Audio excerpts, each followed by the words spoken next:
¿Qué tal, familia? Doctor Emanuel García, su servidor.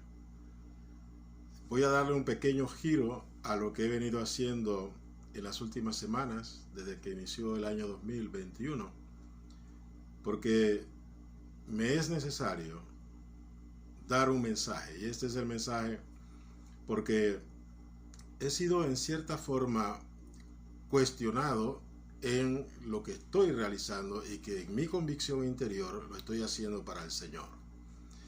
En esta ocasión voy a hablarles a el pueblo de Dios, a mi familia espiritual, mi familia eterna, todos aquellos que hemos sido redimidos en la sangre del Cordero y somos hijos de Dios, adoptados por nuestra fe y por la gracia de nuestro Dios. Pero es necesario porque definitivamente uno debe tener claridad en lo que está realizando para el Señor, entendiendo lo siguiente: que Dios ha preparado de antemano, desde la eternidad, la obra en la cual cada uno de sus hijos debe andar. Dios es el que prepara la obra, nos va dirigiendo por el Espíritu de Dios, abriendo nuestros ojos para que hagamos la obra a la cual Él nos ha llamado. Cada uno tiene una obra preparada por el Señor para que ande en ella. Y yo soy un hombre de Dios, soy un hombre de la Biblia, yo soy prisionero de la verdad, porque soy prisionero de Cristo, prisionero del Espíritu Santo, porque el Espíritu Santo es el Espíritu de verdad. Hace 8 años atrás, el Señor me hizo un alto en mi vida para que fuera yo enseñado por Él y por el Espíritu y a través de su palabra. Porque yo estaba en muchas actividades en las redes sociales. Hablaba mucho, compartía mucho, daba mis criterios. Y entiendo que el Señor me dio un alto y me metió en un ayuno de silencio. Ayunando, no hablando en las redes, y también un ayuno físico, y me metió en la palabra de Dios. Me dio el libro que debería leer. Y en ese periodo de varios días, Él habló conmigo y trató conmigo. Y comenzó a hacer un trabajo en mi interior, limpiándome, purificándome, quitando muchas cosas en mi vida que ahí estaban y me estaban entorpeciendo. Y una de las cosas que el Señor habló a mi corazón fue que Él me haría atalaya de su pueblo. Y como atalaya yo tendría que hablar sus palabras y no las mías. Y yo entré en un predicamento con el Señor y le dije: Señor, yo estoy aquí para servirte. Yo soy tu siervo y quiero hacer tu voluntad. Lo que tú me mandes a hacer, yo lo haré. Él me dice: te mandaré a mi pueblo, la casa de Israel, casa rebelde. Hablarás mis palabras que yo ponga en tu boca. Oigan ellos o dejen de oír, tú abrirás tu boca y hablarás mis palabras. Y si a mí no me oyen, a ti tampoco te van a oír. Y si a ti no te oyen es porque a mí no me oyen. Y yo le decía al Señor en ese tiempo: ¿cómo puedo saber que hablarás tú en mi corazón y no yo? No mis palabras y no palabras y pensamientos que salgan de mi corazón. Porque también me enseñó de que hay de aquel que habla diciendo de parte del Señor y el Señor no lo ha enviado. Entonces yo quedé temeroso y digo: Señor, tú me estás mandando a hacer una obra y yo no sé entonces cómo voy a hacer, porque hay cosas en mi corazón que pueden surgir y yo hablar pensando que eres tú y no eres tú, y entonces me dices que me vas a castigar, pero no en tanto me mandas a hablar de parte tuya. El Señor le digo: me he entrado en un conflicto en mi interior. Y la palabra que Él me dijo fue: en su momento lo entenderás. Entendí que era que en el momento establecido por el Señor, yo entendería en mi interior cuando hablaba de parte del Señor y cuando eran palabras mías. Y así he estado yo viviendo estos últimos 8 años. Y como yo digo de una manera, como decir, jocosa, me matriculé en la escuela del Espíritu. Porque a partir de ese momento yo le dije al Señor, Señor, enséñame, porque yo realmente soy una tapia. Y he vivido todos estos años en tus caminos creyendo que estaba haciendo las cosas bien y resulta que no. Y le dije, me matriculo en la escuela del Espíritu. Guíame, que el Espíritu sea mi maestro y mi guía. Y en efecto así le he entregado mi vida al Señor desde ese tiempo. Por eso es que cuando he ministrado la palabra de Dios, siempre soy cuidadoso de no llevar palabra de hombre, sino palabra del Señor. Pues bien, estando yo sirviendo en la iglesia, siendo maestro en la iglesia, colaborador del pastor, en este año, hace unos pocos días atrás, el Señor me hizo un alto, a mí en lo personal, y lo viví y lo experimenté en mi interior. Era un alto de parte del Espíritu, diciéndome que lo que estaba realizando en la iglesia en la cual participo había llegado a su fin. Ahora Él me llamaba a otra obra. Y yo le dije, Señor, tú eres mi Señor y yo soy obediente a ti. Y en efecto, ya había iniciado cuando Él me hizo un stop, que es lo que yo experimenté en mi vida. Me hizo un stop, un alto. Ya yo había iniciado este año 2 proyectos. Un proyecto que es el proyecto en el cual estoy, Resplandor de la Verdad, llevando el conocimiento de Dios a través de las redes sociales, dándole seguimiento a los cumplimientos de la profecía y de las profecías, viendo lo que está sucediendo en el mundo, que está establecido en la palabra de Dios como alertas, pero también aprovechando ese análisis que estoy haciendo de las situaciones, eventos mundiales, también llevar el mensaje de Dios a los hermanos en la iglesia y a los inconversos. Ese es el proyecto Resplandor de la Verdad. Y en ello estoy. Pero también a raíz de la interpelación que recibí de un siervo de Dios a quien yo respeto muchísimo, me he visto también en la necesidad de meterme en un ayuno. Ahora bien, no es la única razón por la cual me he metido y me voy a meter 4 días para buscar el rostro del Señor. Porque ya unos días atrás un profeta, amigo mío, a quien el Señor está utilizando poderosamente, nos hemos unido en el Espíritu para caminar juntos. Y él me había dicho hace una semana, Emanuel, vamos a meternos en un ayuno. Días de carnaval, metámonos en un ayuno porque el Señor quiere hablar con nosotros, individualmente. Yo le dije amén. Yo quiero escuchar la voz de mi Señor en cuanto a la directriz que Él le dé a nuestras vidas. Entonces se suma la interpelación de este siervo de Dios que sucedió hoy.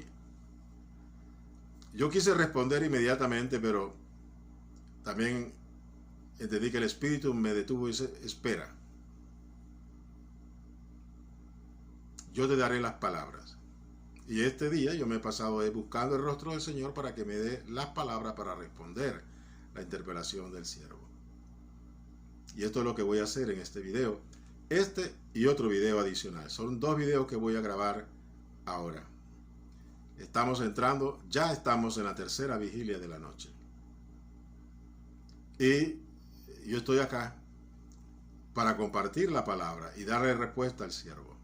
Y aprovechando que hay una respuesta que tengo que dar, pues la voy a compartir en los grupos en los cuales estoy, que son grupos de hermanos en la fe, no hay mezcla ahí, sino son hermanos de la fe. Así que los voy a compartir con ellos porque también es una enseñanza para todos nosotros. Así que vamos al tema. El tema que voy a estar desarrollando es conociendo y entendiendo los tiempos en que vivimos. Porque es necesario que los hijos de Dios entendamos y comprendamos los tiempos que estamos viviendo, y no solamente saber y entender los tiempos, sino también qué el Señor espera que nosotros hagamos en este tiempo. Esto es sumamente importante porque Dios es el que guía nuestras vidas a través de las edades. Y tan pronto nosotros nos entregamos al Señor, en el siglo que estemos viviendo, en el tiempo que estemos viviendo, porque cada generación hacia atrás, el Señor ha estado levantando su iglesia a través de la obra del Espíritu Santo y de la palabra de Dios. Esto viene sucediendo desde los tiempos en que el Señor dijo: edificaré mi iglesia, y las puertas del Hades no prevalecerán contra ella. Desde ese momento que el Señor lo dijo, y en Pentecostés, cuando reciben los discípulos que lo habían acompañado, aproximadamente 120, reciben el bautismo del Espíritu Santo, ahí se inicia la edificación de la iglesia del Señor. ¿Quién está edificando? El Señor, por el Espíritu Santo y la palabra. Y esto ha venido sucediendo a través de los siglos hasta llegar a nuestros tiempos, que el Señor sigue edificando su iglesia. Vamos a hablar de edificación en la noche de hoy. Dos tipos de edificación, que es lo que vamos a compartir. La primera parte de este video, que es en este video, estaremos hablando de la edificación del altar de Dios y de la casa de Dios. En el segundo video estaremos hablando del muro de la ciudad, que tiene que ser edificado, entendiendo los tiempos que estamos viviendo.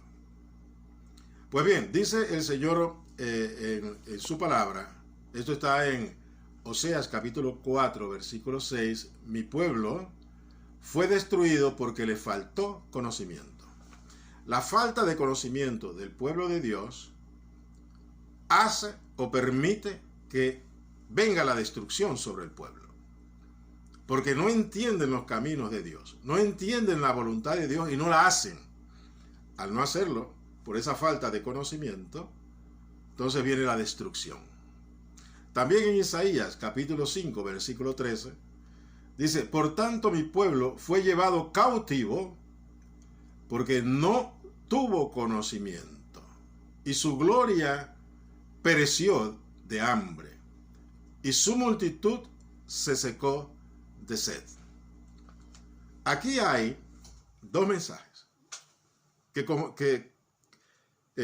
concuerdan totalmente en cuanto a la falta de conocimiento. La falta de conocimiento en el pueblo produce destrucción, pero también produce cautividad, que eso fue lo que le sucedió al pueblo de Israel. El pueblo de Israel había recibido la palabra de Dios, y también había Dios levantado a los sacerdotes y a los escribas para que le enseñaran al pueblo la palabra de Dios. Pero el pueblo de Israel, en el caso, ellos escuchaban la palabra pero no lo hacían. Vivían como querían vivir, sin atender la voz de Dios a través de su palabra. De esa manera se apartaron de Dios y permitieron que se metieran en la vida del pueblo la idolatría, prácticas totalmente contrarias a lo que Dios había establecido. Incluso la justicia estaba pervertida dentro del pueblo. Tantas cosas hacían que se habían olvidado de la palabra de Dios y lo que es el conocimiento de Dios, porque a Dios se le conoce a través de su palabra. Bien lo dijo el Señor Jesucristo: ustedes dicen o creen que tendrán la vida eterna escudriñando las Escrituras. Y el Señor le dice: ciertamente, en ella está la vida eterna y ellas dan testimonio de mí. Lo que el Señor le estaba diciendo es que ustedes están buscando en las Escrituras, en la letra de las Escrituras, la vida eterna. Y las Escrituras dan testimonio de mí, el Hijo de Dios. Porque es en el Hijo de Dios que está en la vida eterna.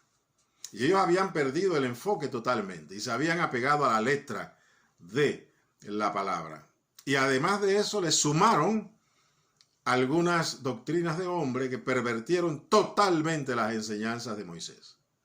Por eso es que cuando Jesús llegó en los tiempos, hace 2000 años, que visitó el Hijo de Dios encarnado en la persona de Jesús de Nazaret, se encontró con un pueblo totalmente apartado de la palabra de Dios. Pero antes de eso, el pueblo de Israel recibió también de parte de Dios una disciplina porque habían perdido el conocimiento y fueron destruidos y llevados en cautividad. Eso fue y sucedió cuando el rey Nabucodonosor, bajo la voluntad de Dios, llegó y destruyó al reino de Judá.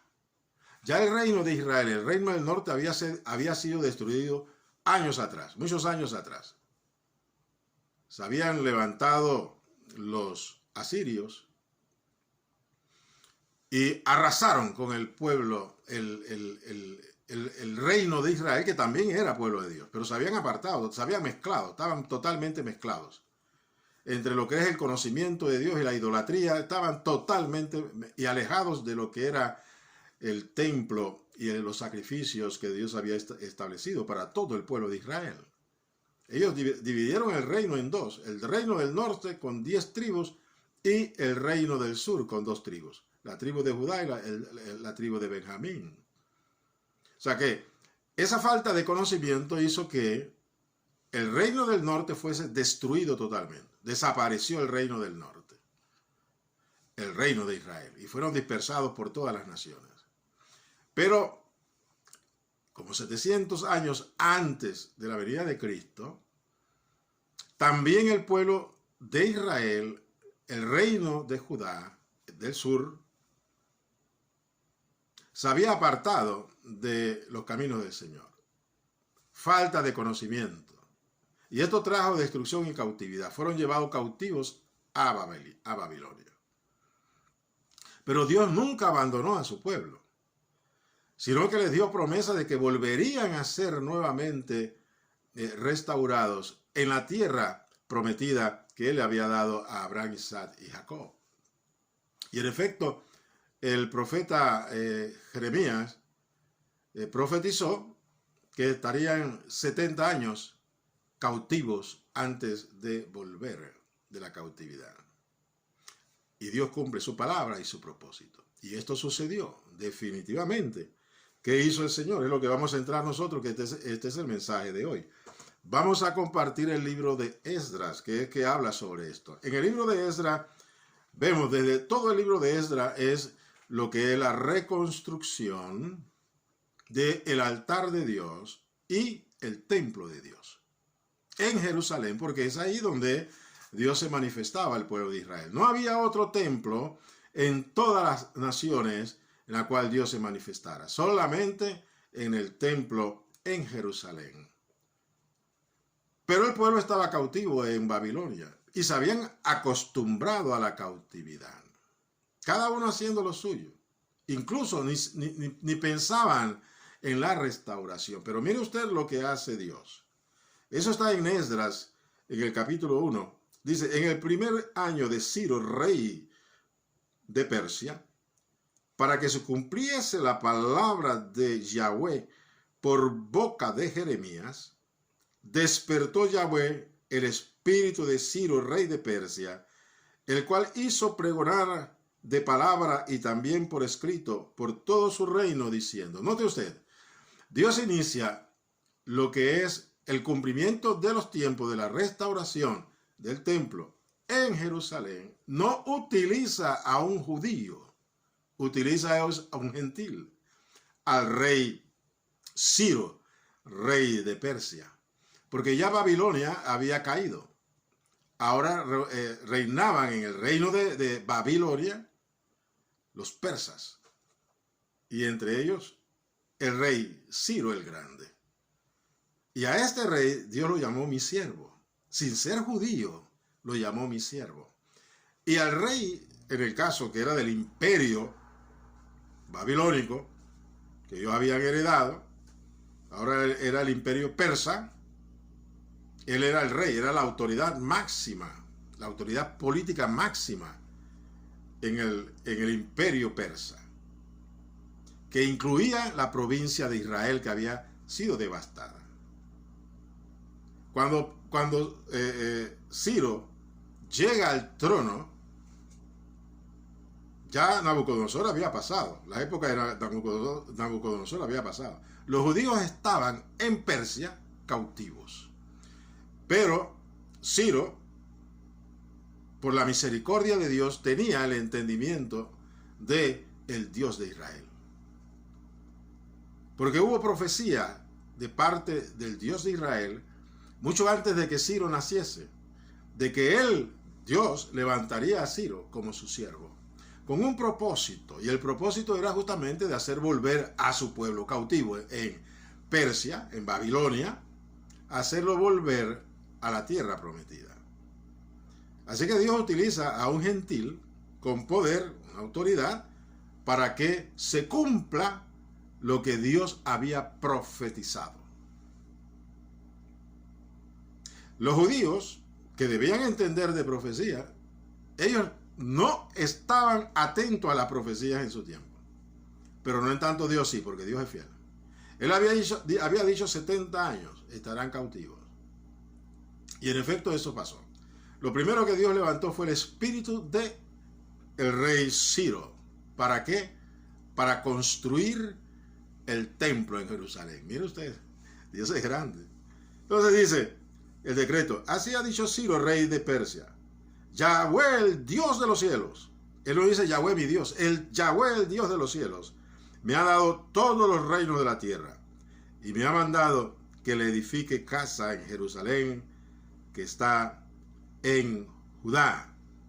Quien haya entre ustedes de su pueblo, sea Dios con él, y suba a Jerusalén, que está en Judá, y edifique la casa de Jehová Dios de Israel. Él es el Dios, la cual está en Jerusalén. Y a todo el que haya quedado en cualquier lugar donde more, ayúdenle los hombres de su lugar con plata, oro, bienes y ganados, además de ofrendas voluntarias para la casa de Dios, la cual está en Jerusalén. Tremendo esto. Qué bello es nuestro Dios. Él levanta el espíritu del rey Ciro y hace que Ciro en su corazón disponga que la casa de Dios en Jerusalén sea edificada. Y él dice: Dios me ha mandado a que se edifique, y él se va a edificar. Y él da decretos y da órdenes de que todos los del pueblo de Israel que estaban cautivos, que quisieran bajar o subir a Jerusalén para edificar el templo, que bajaran. No todos respondieron, porque se habían acostumbrado ya a la vida de esclavitud. Se habían integrado con los persas. Y no todos bajaron. Pero, dice así la palabra del Señor: entonces se levantaron los jefes de las casas paternas, los líderes de Judá y de Benjamín, que fueron las tribus que fueron llevadas a Nabucodonosor. Las otras no, porque habían sido dispersadas cientos de años atrás, ya no por los caldeos, sino por los asirios, que fueron los que destruyeron el reino del norte. Pero en este caso era la casa de Judá y la casa de Benjamín.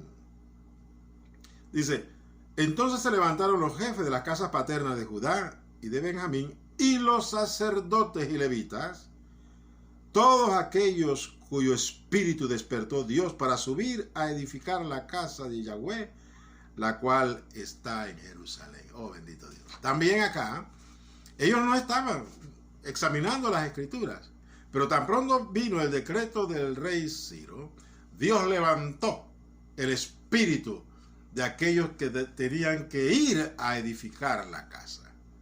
¿Y quiénes fueron ellos?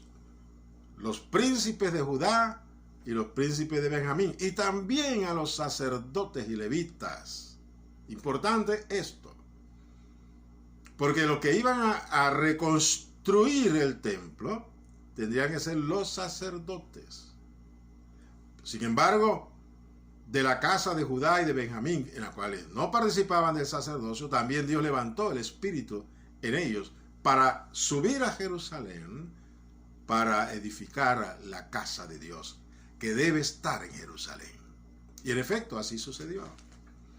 Dice: y todos los que estaban en sus alrededores les ayudaron con plata y oro, con bienes y ganado, y con cosas preciosas, además de todo que se ofreció voluntariamente. Y el rey Ciro sacó los utensilios de la casa de Yahweh que Nabucodonosor había sacado de Jerusalén y los había puesto en la casa de los dioses. Ahí estaban guardados los utensilios del templo, utensilios de oro. Ahí estaba la menorá. No se habla de el arca, pero el resto de los utensilios ahí estaban. La mesa de los panes de la proposición, estaba el altar de oro, la menorá, también estaban los utensilios de bronce, de la fuente en la cual se lavaban. Bueno, todos los utensilios ahí estaban guardados en los tesoros del rey, junto con los tesoros de los otros dioses. Pero había llegado el tiempo de Dios en que su casa tenía que ser edificada. Y él levanta el espíritu, primero de Ciro y después de los principales de la casa de Judá y de la casa de Benjamín y de los sacerdotes, la casa de los sacerdotes. También levanta el espíritu de ellos para que suban a Jerusalén a edificar la casa. Y la generosidad de Dios a través del rey Ciro, él devuelve los instrumentos y todo lo que tenían los tesoros que estaban en la casa de Dios para que fuesen llevados a Jerusalén. Pero sigue diciendo en el capítulo 2, estos son los hijos de la provincia que subieron del cautiverio, de aquellos que Nabucodonosor, rey de Babilonia, había llevado cautivos a Babilonia, y que volvieron a Jerusalén y a Judá, cada uno a su ciudad. Entonces el capítulo 2 todo completo habla de quienes bajaron o quienes subieron a Jerusalén desde Babilonia, que ahora estaba bajo la égida del rey Ciro. Ya Nabucodonosor había pasado 70 años atrás y había cambiado la situación política en Medio Oriente. Ya no eran los caldeos los que gobernaban, ahora eran los persas los que gobernaban el imperio. E Israel, la provincia de Israel, porque era una provincia del imperio, estaba totalmente desolada. Entonces, Ciro da la orden y permite que el que quiera ir, que vaya, pero solamente un pequeño grupo, un remanente, fue el que subió a Jerusalén y subió a Judá, el reino de Judá. Y comenzaron cada uno de ellos a vivir en sus ciudades. Estaban dispersos en el reino de Judá. Ahora habían llegado por autorización de Ciro y comenzaron a ocupar las ciudades que ellos habían abandonado. Las ciudades de Judá. Pero la ciudad de Jerusalén y el templo estaba devastado. Había sido destruido totalmente a causa de la falta de conocimiento del pueblo, que produce destrucción y también cautividad. Ahora, en los tiempos de Dios, ellos volvieron a Judá y se ubicaron en las ciudades. Pero no era suficiente para Dios, porque Dios permitió que ahora fueran liberados de la cautividad para que volvieran a la tierra prometida, pero también para que reedificaran el templo. Y es lo que sucede cuando toda la congregación que estaba pues en las ciudades, dice, tomó como toda la congregación unida como un solo hombre, eran como 42.360. El 68, versículo 68 del capítulo 12, y algunos de los jefes de las casas paternas, cuando vinieron a la casa de Jehová, que estaba en Jerusalén, hicieron ofrendas voluntarias para la casa de Dios, para reedificarla en su mismo lugar. Según las fuerzas dieron al tesorero de la obra 61.000 dracmas de oro. Y comienza a relatar todo lo que hicieron, ¿no? Entonces, y habitaron los sacerdotes, los levitas, los del pueblo, los cantores, los porteros y los sirvientes del templo en sus ciudades, y todo Israel en sus ciudades. Pero la ciudad de Jerusalén estaba devastada y el templo también, la casa de Dios estaba devastada. Entonces, ¿cómo empieza ahora la restauración? Que este es el mensaje. En el tiempo establecido por Dios, y aún desconociendo ellos que era el tiempo Pero Dios sí estableció que este era el momento para reconstruir el templo. Y entramos en el capítulo 3. Cuando llegó el mes séptimo y estando los hijos de Israel ya establecidos en las ciudades, se juntó el pueblo como un solo hombre en Jerusalén. Esa es la necesidad de la unidad del pueblo. Cada uno estaba en sus ciudades. Es como decir, cada uno estaba en sus iglesias. ¿Sí? Pero había que levantar realmente el templo de Dios. O la casa de Dios. Dice, entonces se levantaron Jesúa, hijo de Josadac, y sus hermanos, los sacerdotes, y Zorobabel, hijo de Salatiel, y sus hermanos. Y edificaron el altar de Dios de Israel para ofrecer sobre él holocausto. Ahí me detengo un poquito.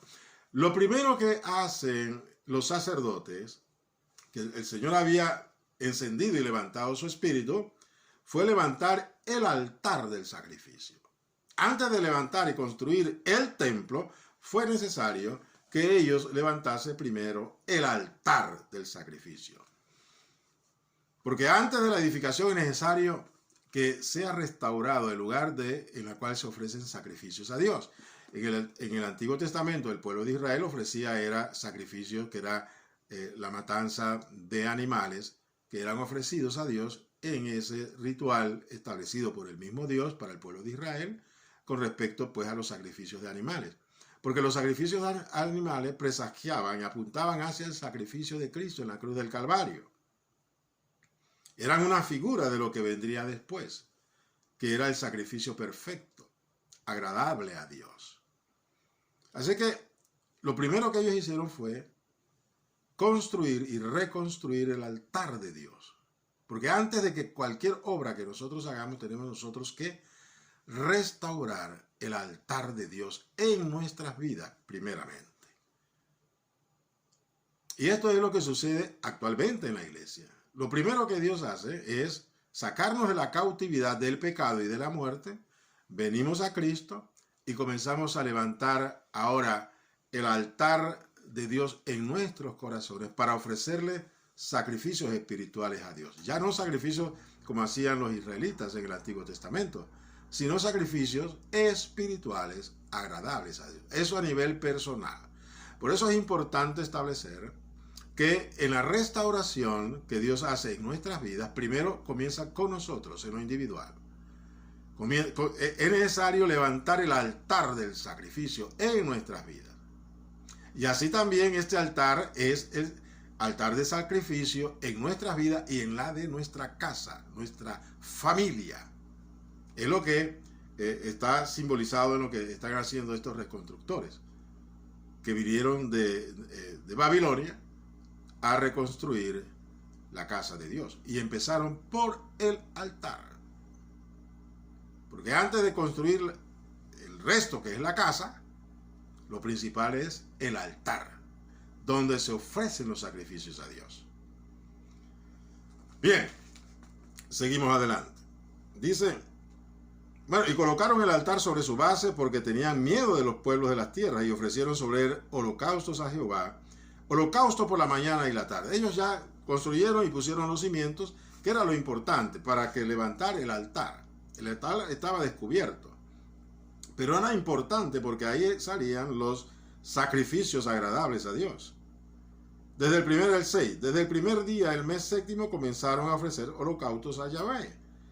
Pero los cimientos del templo de Yahvé no se habían echado todavía. Ellos le tenían temor a los pueblos de alrededor, porque habían sido realmente derrotados, estaban debilitados.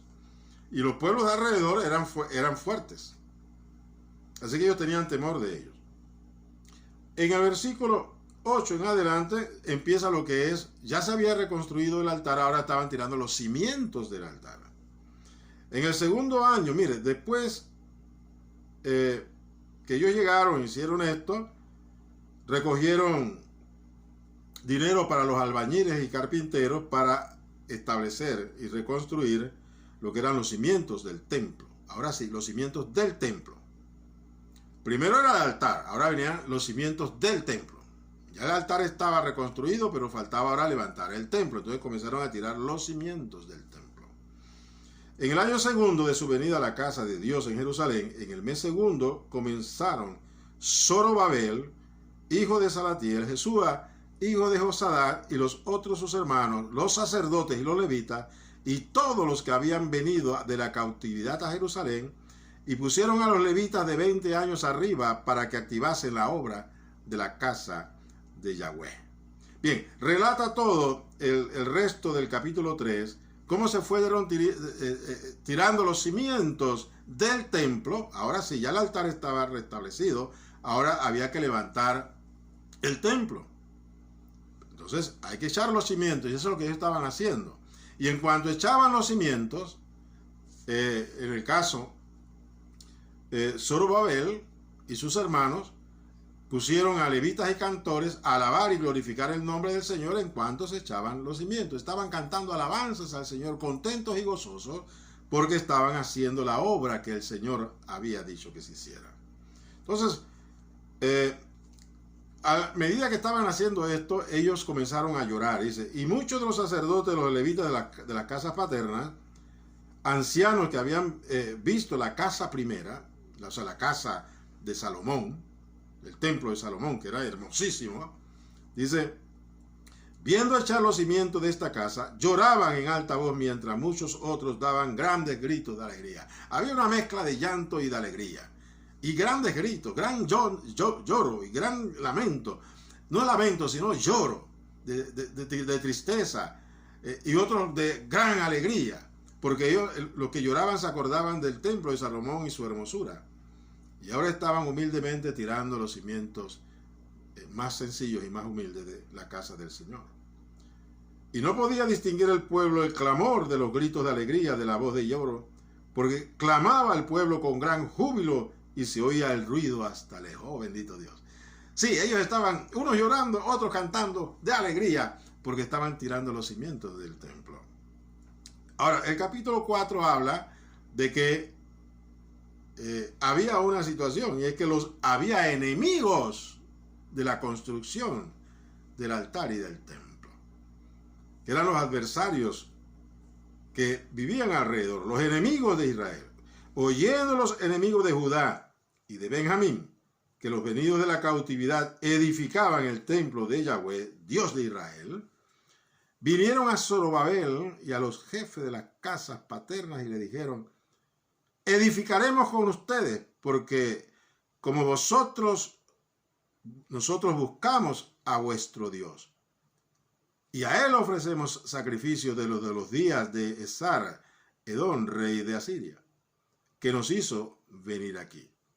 Zorobabel, Jesúa y los demás jefes de las casas paternas de Israel dijeron, no nos conviene edificar con ustedes casa a nuestro Dios, sino que nosotros solos la edificaremos. Allá